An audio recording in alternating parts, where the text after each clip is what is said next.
Hello everyone. Welcome back to Mooseville Off-Grid. This is going to be a review of my Grizzly cubic mini wood stove. I've had this for about 3 years now, and I've had my tiny house located in the Upper Peninsula of Michigan for one of those years, and I've had it located in Northwest Wyoming during 2 of those years. And both of these places are known for having cold winters, pretty extreme for what some people would consider. Upper Peninsula of Michigan, we would routinely have in excess of 300 inches of snow, and of course here in Northwest Wyoming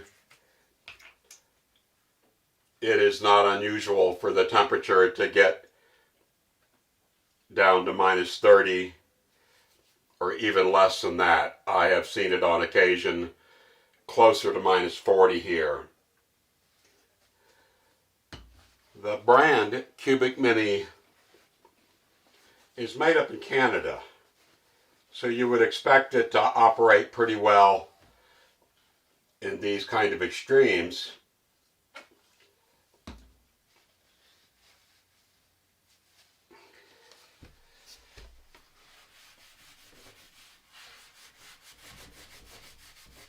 And it's basically made for smaller places. Tiny houses, one-room cabins, things like that. I think it's rated at maybe 400 or 500 square feet. My tiny house is 24 feet by 8.5 feet wide, and I have a loft, and it's roughly 10 feet tall on the inside. Now here I'm just cleaning the glass. I don't usually do this, but seemed like a good day to do it while I talked with you about the wood stove. The stuff I'm using is Rutland glass cleaner. Now you can clean the glass just by using some of the soot out of the pan in here in your wood stove, and I have done that before, but to me it doesn't do quite as good a job. I like to look at the fire, and having this clean helps me look at the fire. That's not perfect, but it will do for now. So the Cubic Mini is made out of plate steel. It is not made out of cast iron like some of the other stoves, like Vermont castings and the Squirrel and some of the others. So it will not hold the heat quite as well as those stoves that are made out of that heavier material. And you'll notice that my logs are relatively small. My hand is average size for a man, and you can see it's not as long as my hand, roughly 5 or 6 inches. The recommended way to start a fire is to start off with really small sticks and whatnot. And I agree with that philosophy, but usually I'm in a bit of a hurry, so I use these fire starters.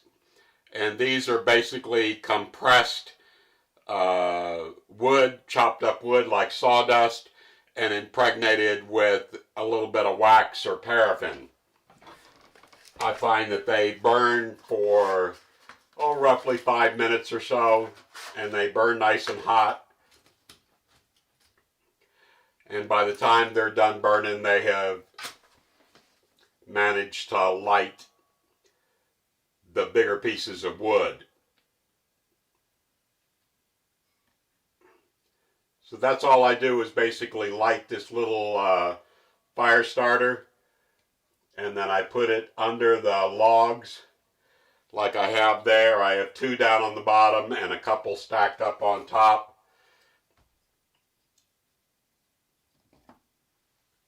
And it won't take very long for that to light.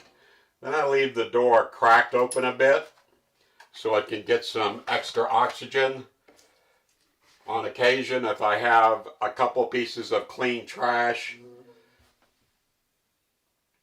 I will add those to my wood stove, but by and large, I just use the wood that I have.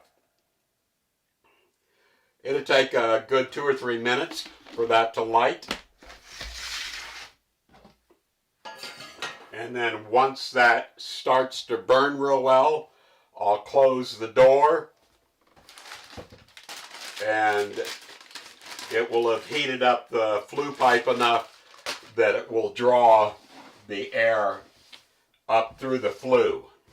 So that's the reason you leave the door open at first, is there's cold air coming down the flue, and you need to be able to get the warm air going up into the flue. And then that way you can close your door without extinguishing the fire you just started.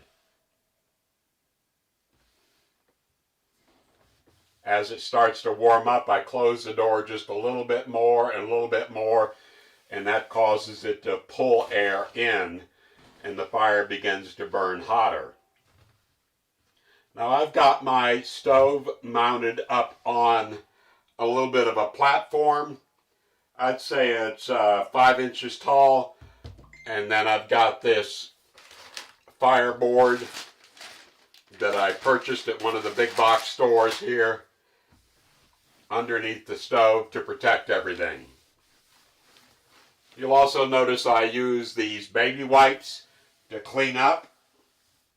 You could use anything you want, but with a stove, you always get a bit of dirt and stuff around, and I like to keep my house relatively clean. And when I'm done with the baby wipes, I can just throw them into the stove, and they'll eventually just burn up, and then I'm left with a clean area.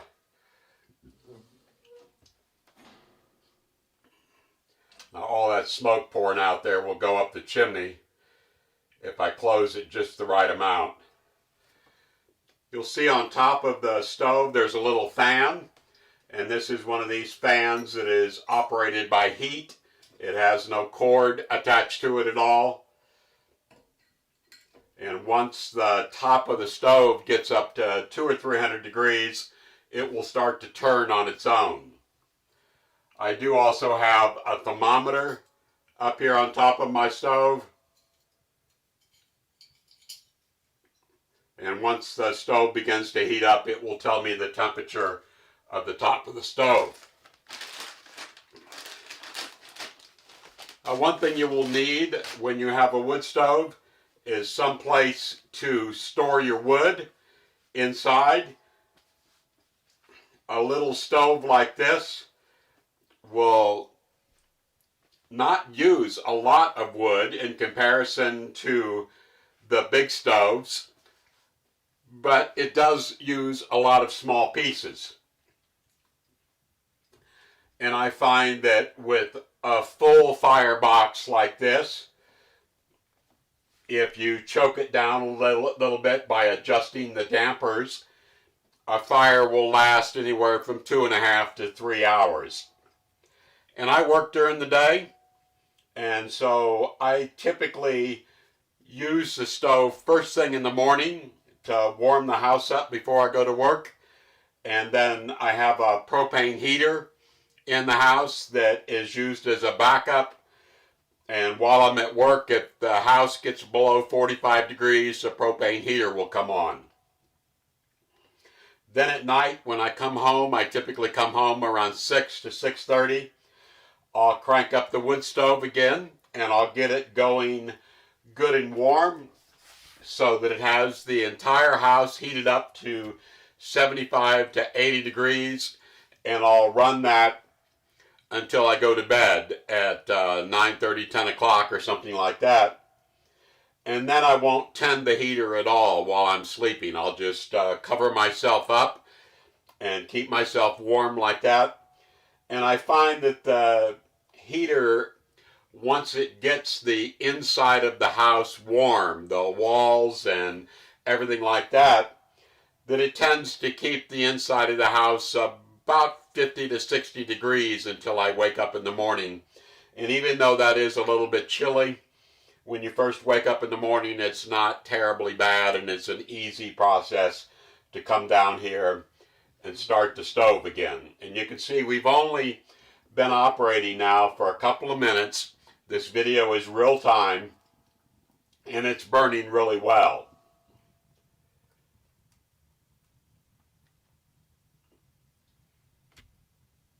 If you listen carefully, when I close the door almost all the way, it really starts to pull the air in, and the fire starts to go much more vigorously.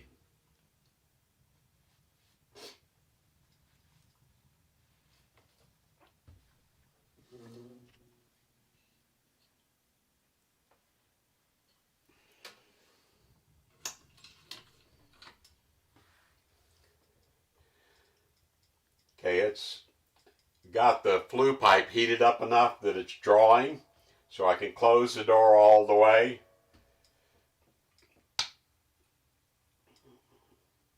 And we'll give this a good 20 minutes or so to burn down these logs that are in there. And then we'll add some more logs and we'll fill the firebox up. And then that will be all that I need for in the morning. And then, of course, I'll go off to work. And when I come home in the evening, I'll crank it up again, and I'll go through maybe 2 or 3 fireboxes full of wood to get the house completely heated up again. And I find that this works very well for me. Now, Cubic Mini does sell their own flue pipe that they market. It's a stainless steel. I think it's a double wall flue pipe, and they recommend that the flue pipe goes through the roof. Well, I wasn't in favor of putting mine through the roof. I've got mine going through the wall, and so I didn't purchase the flue pipe that they sell. I purchased a flue pipe by either Duravent or Selkirk that's made for pellet stoves. And this is a double-walled flue pipe, and it comes in galvanized steel. And I just got some black high-temperature paint, like they paint engines with and things like that, and I painted it flat black. And maybe once a year or so I go back and I retouch the flue pipe where some pieces are rubbed off or something like that. And I find that it works fairly well. Now, it does tend to cool the pipe down by having the 2 elbows, the one elbow going out the wall and the next elbow going up the wall. So it does tend to accumulate a little bit of creosote. In northwest Wyoming, the wood that we have available to us is pine and poplar and cottonwoods and things like that. And that tends to be the kind of woods that build up creosote more frequently than the hardwoods like you have up in the northern hardwoods of the Upper Peninsula, up in the New England states, and things like that.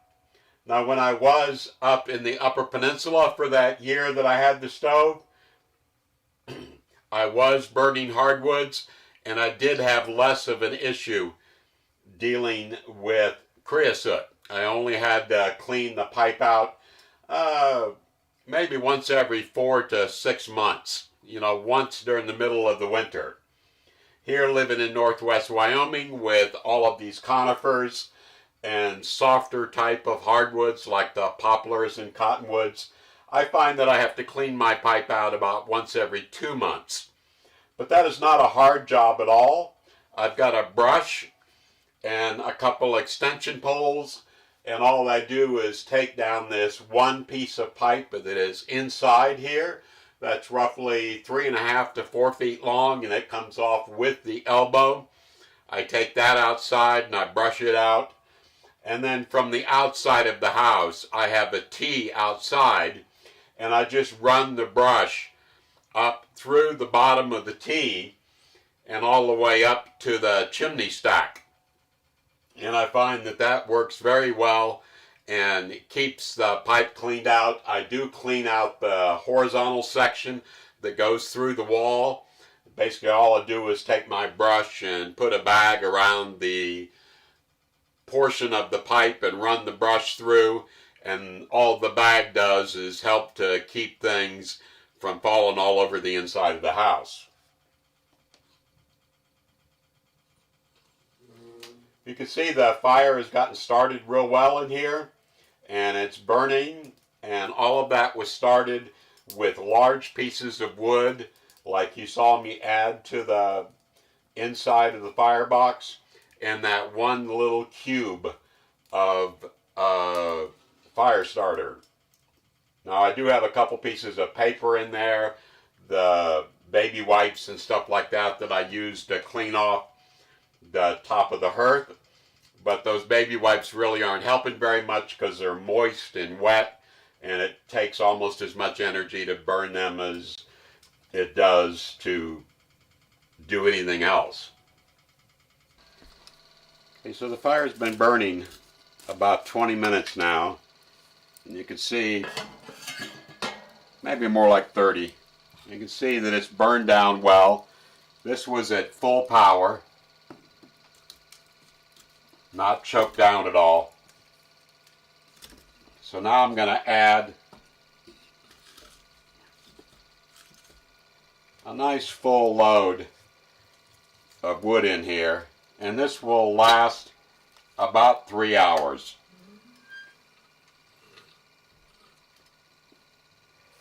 We'll give it a chance to start burning well, and then I'll choke down the air intake on the bottom and the front intake over here on the side once it starts going well.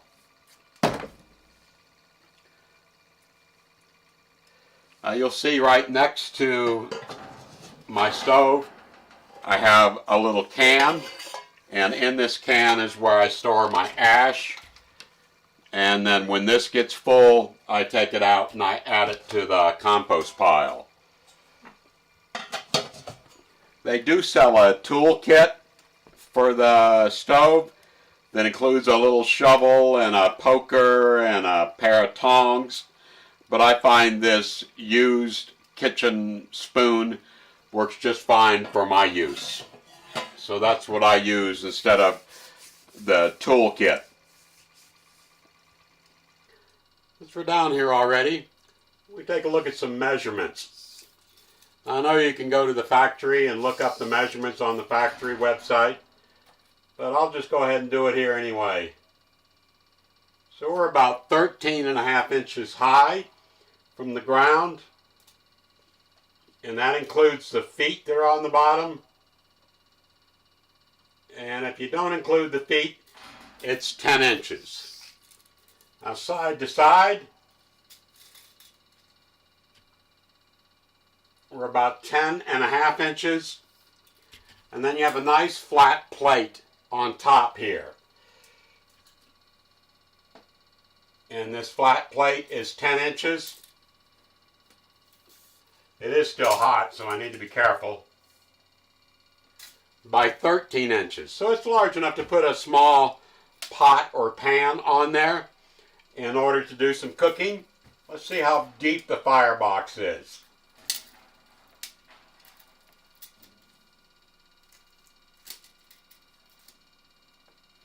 The firebox is 9 inches deep. Now let's take a look at the opening of the firebox and how big that is.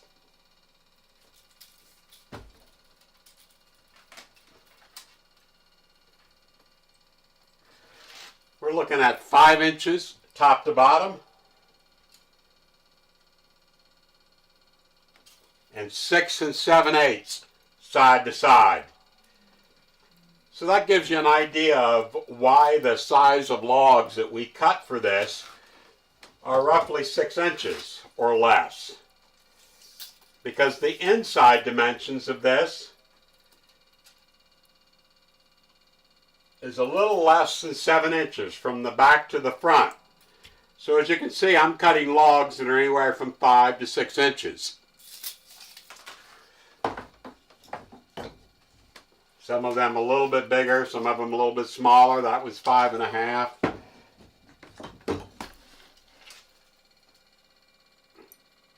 That was almost 5 3/4. So that's typically the size of the log that I'm cutting to go inside this firebox. And you can see this has been burning here for a couple hours. I had to go across town to be able to pick up a few things. So I've been gone from the wood stove for a while, and it's still burning quite hot and quite warm, and it's not throttled down at all. So it would have even more coals in it if I had it throttled down a little bit. It's getting warmer outside, so I'm going to go ahead and let the wood stove burn out. It's about 52, 53 degrees outside. So we'll let this go ahead and finish up. So what are my impressions of the Grizzly Cubic Mini wood stove after 3 years of use? It's a good little wood stove.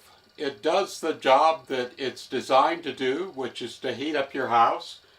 As I mentioned, it does not hold the heat as long as a cast iron type of stove would do, or one that was made out of thicker metal. But it does do a very good job of heating the house up, and it's appropriately sized for a tiny house or a small cabin. Now my house overall, I guess, is in the 200 square foot range, and I think it would work fine for probably up to 250 or 300 square feet.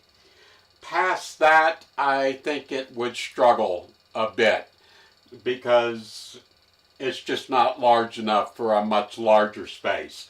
But for my space, it does very well. Now my house is very well insulated, and so it tends to hold the heat very well. And as I mentioned, I just run it up until I go to bed, and then it goes out on its own. And then the accumulated heat inside the structure, inside the house, the walls as they warm up and stuff like that, pretty much hold the heat until the following morning when I get up and crank it up again. This wood stove is a little bit cheaper than some of the others, like the Vermont castings, the Squirrel, the Morso, and things like that. Now, of course, the flue pipe and stuff is going to be the same price no matter what, because all of them are going to use some type of double-walled or triple-walled flue pipe in order to go outside your house. So the stove itself, I think I paid around $600 for it. And if you watch the specials and stuff, you can also probably pick it up for that cost. And I did a video once about the cost of the flue pipe and the exterior thimble and things like that. And that ran about $700 or $800 as my memory serves me. So it wasn't cheap either. But overall, the stove is working very well. The firewood doesn't cost me anything, so now that I've paid for the stove pretty much pays me back every day I use it. I'm very pleased with it. I hope you have enjoyed this video. If you would, please hit the thumbs up icon if you have enjoyed the video. If you haven't subscribed yet to our channel, please consider subscribing. Thank you so much, and we'll see you back here again very soon. Goodbye.